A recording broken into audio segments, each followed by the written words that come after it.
Hi, and welcome back to the Can Be podcast. I'm your host, Michelle Castle. My passion is to inspire you to be everything you want to be, big or small. For many years, people told me I did too much. I wore too many hats. I had too many things going on at one time. What I learned is that you can be all that you want to be as long as you're doing the things that bring you joy, that light you up, set your soul on fire, and get you excited about getting out of bed in the morning, not at night. I have with me a friend that does just that. He's an optometrist by day, but he also follows his dreams and his passions and does the things that excites and fires him up. He loves photography. He's a painter. He's a writer. He's a music lover and many, many other things. He just follows whatever it is that makes him happy. Dr. Jerry, and I'm going to let him say his last name for you, is with me today. Welcome to today's episode. Enjoy.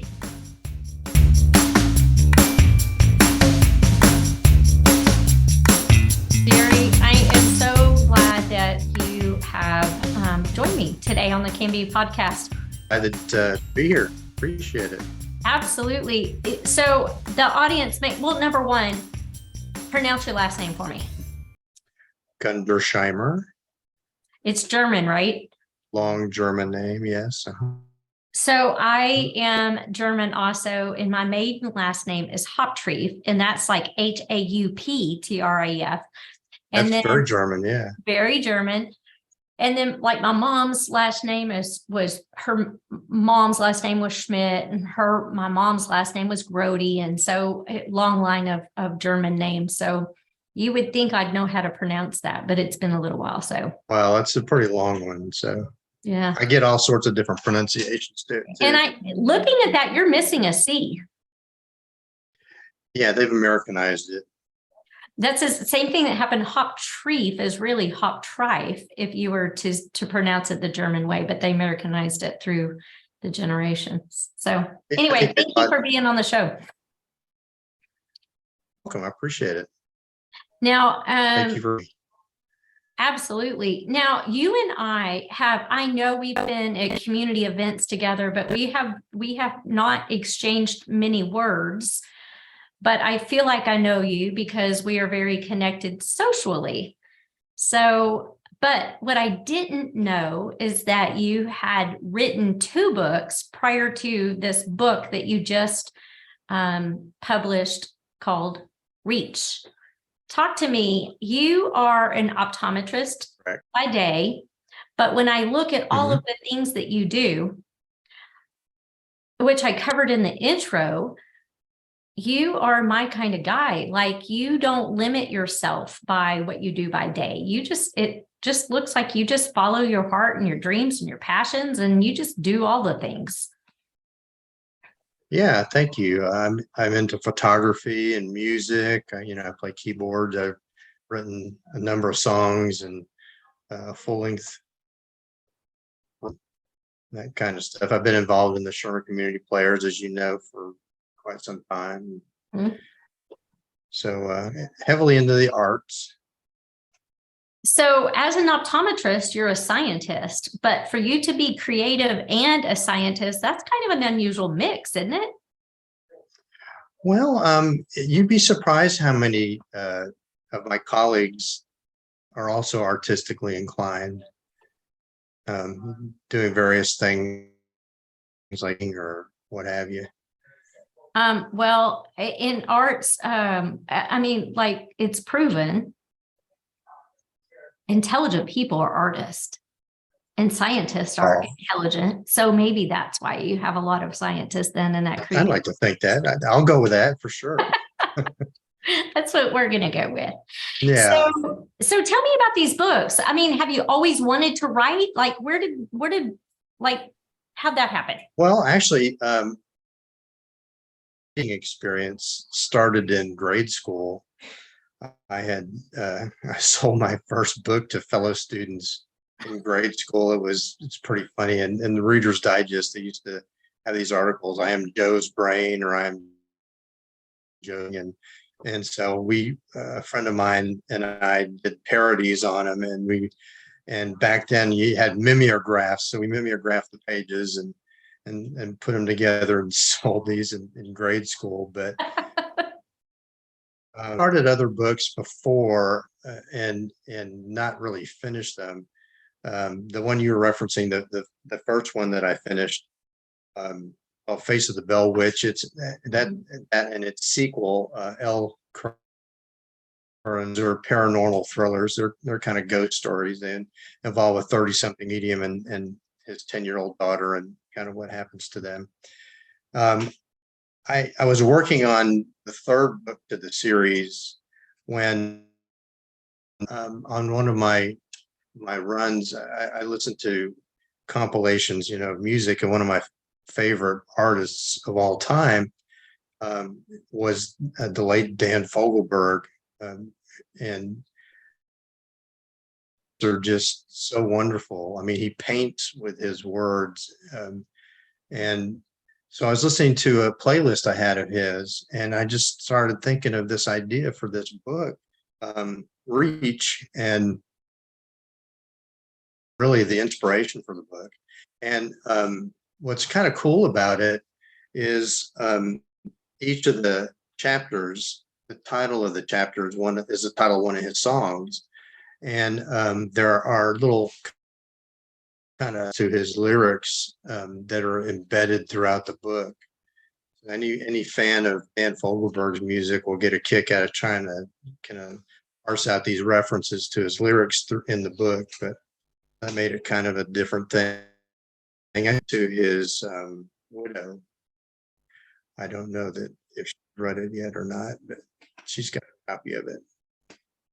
I've got a copy of it, and I thought I was gonna get to read a lot of it last night, and then I realized it was at my lake house. It's not in my downtown cottage, so I missed it. Well, that's a good place to read it. So that's why I took it. I thought it was a great back porch read. Yeah, I think once you get into it, 3-4 chapters into it, you'll really probably not want to put it down too much. Well, and I noticed when I was reading the reviews and looking, it follows kind of a similar storyline as The Notebook.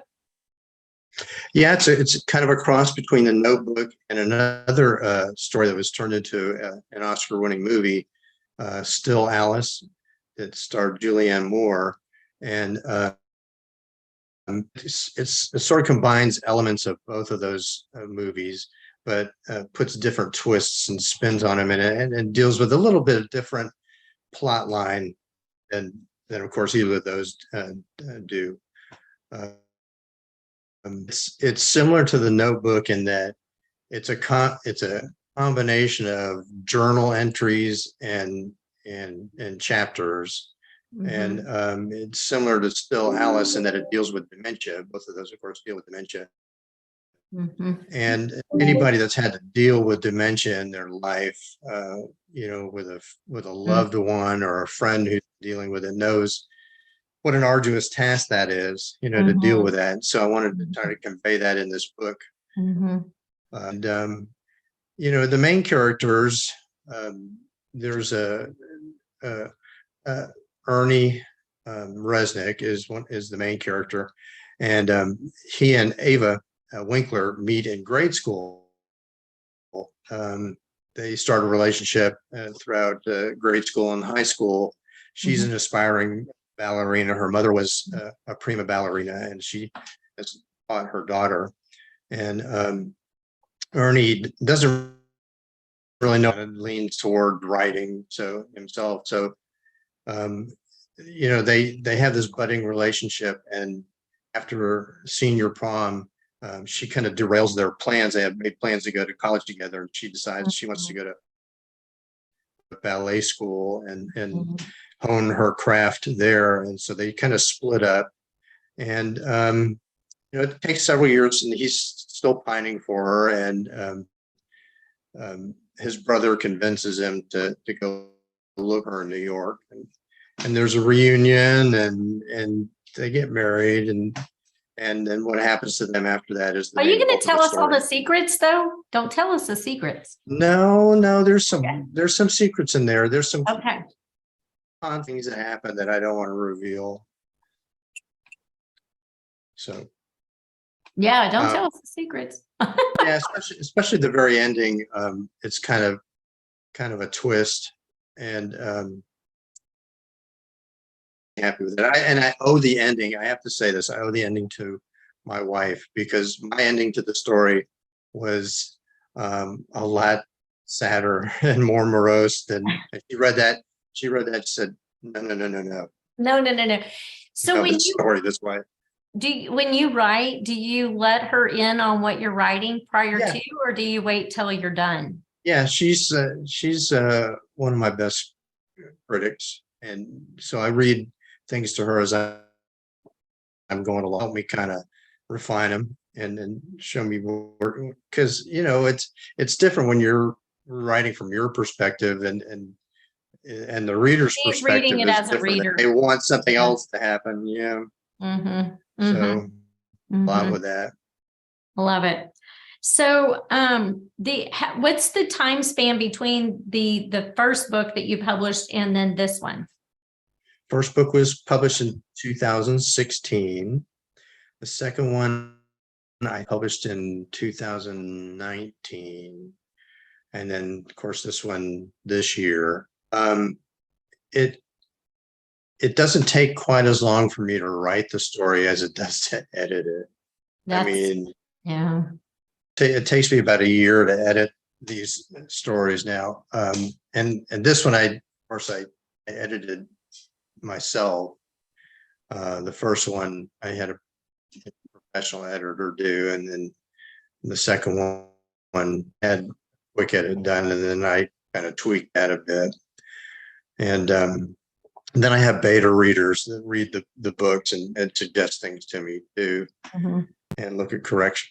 So that's very helpful. mhm. I would But think if you had too many people reading and editing, it would lose its essence. Or you probably, as a writer, have to be very protective of that, right? well, the interesting thing is of what you've written, but you can't be too protective of it, because a lot of times, uh, well, good with a good quality editor, they're Mhm, right most of the time about what should be left in and out, what you need to change, shift around, that type of thing. mhm. So, if you've got a good editor, you really do need to kind of listen to what they're saying, and you can't get too married to a particular scene. Now, there's some that I do write that I look at and I say, and I will kind of fight back a little bit about, I don't really want to lose that. But Mhm. most of the time, the editing suggestions are just like my wife's editing suggestion on the end of the story. A good one. So Yeah. it ends much better now than it did. And it kind of, and also this story kind of taps into the COVID uh, epidemic too, Yeah. towards the end of the story. So kind of switching gears just a little bit. I know that you're very active in the community. Mhm. You're still working full-time hours, aren't you? At the office? Yes, we're not as full time as we.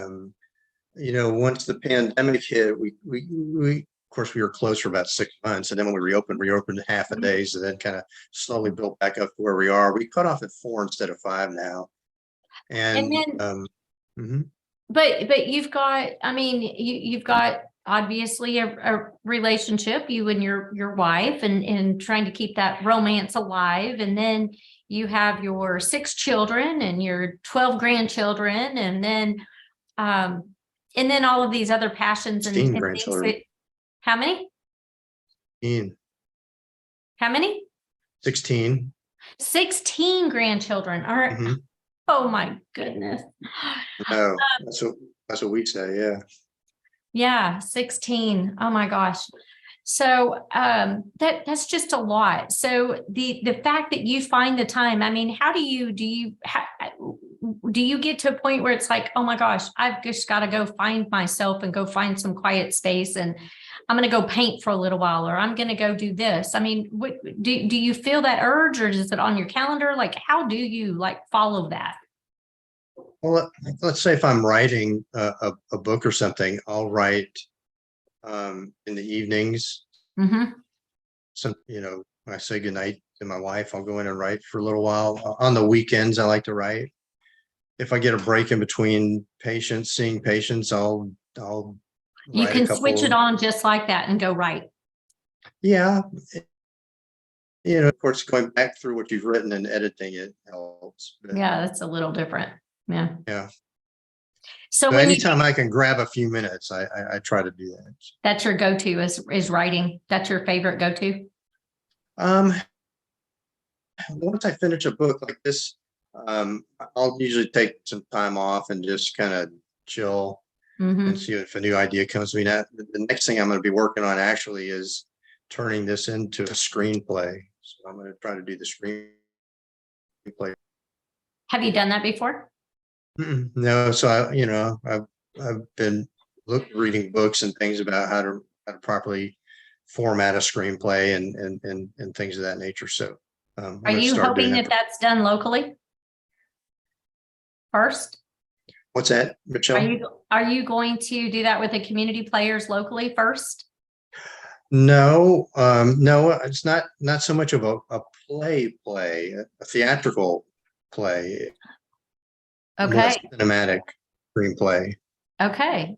See, yeah, educate me. That's not a world I've ever been in. So screen.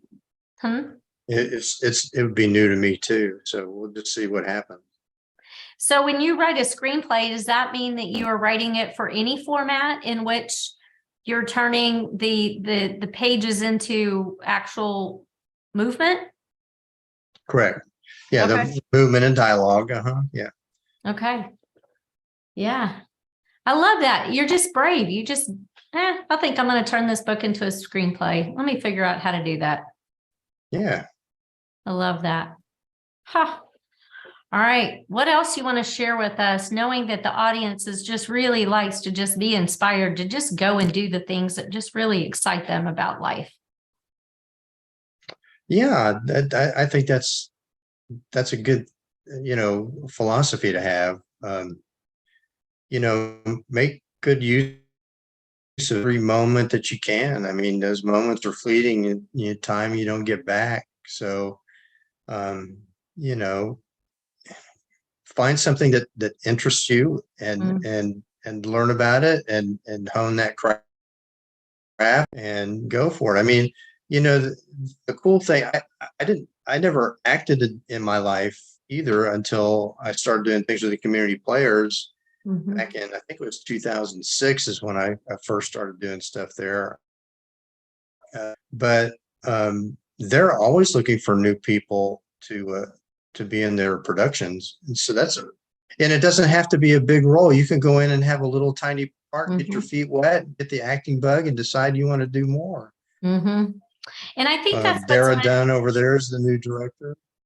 And I think that's what's really important. If you're curious about it, do some more research, explore it, and then just try it. I mean, you decide you don't like it, you don't do it anymore. Yeah. It's just like that Nike slogan, just do it. Just do it. That's always been my slogan. Just do it. Like Nike, just do it. Right. You never know until you try. Absolutely. Well, I appreciate your time. I know that we had some technical issues, and you actually we even had to reschedule for technical issues. So I appreciate you doing that and rearranging your schedule to make it work. Thank you very much for rearranging yours too. You're welcome.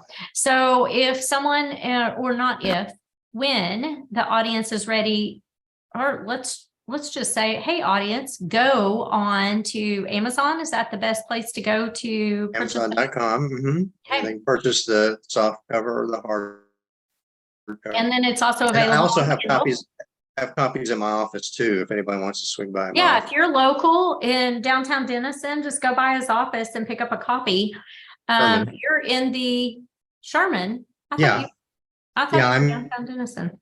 in Taylor Place building right behind Kroger in Sherman. There you go. Pick up a copy or go online and order one. Now, I do know that with Amazon, if you really, really want to help folks out, do a review, because Amazon has Those reviews are really helpful. absolutely those reviews it's all part of the algorithm. So do a review, do a big favor, be a good community and help out with the review.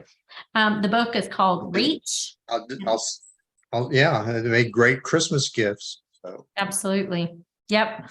Now, if they are someone, if someone is listening, they're local and they're wanting to give the gift of a book for Christmas and they come by your office, you'll sign it? of course, yeah, I'm always happy to do that. Yeah. Good. All right. I'm going to bring my copy by too, because I like to have Yeah. signed books. So, Yes. all right. Well, thank you. And audience, thank you for tuning in for another episode of the Can Be podcast. Please share this information with others. Give me a review. Give me some feedback. I'd love to hear from you. And next Tuesday will be another episode of the Can Be podcast. So thanks for listening. Thank you very much, Michelle. Absolutely.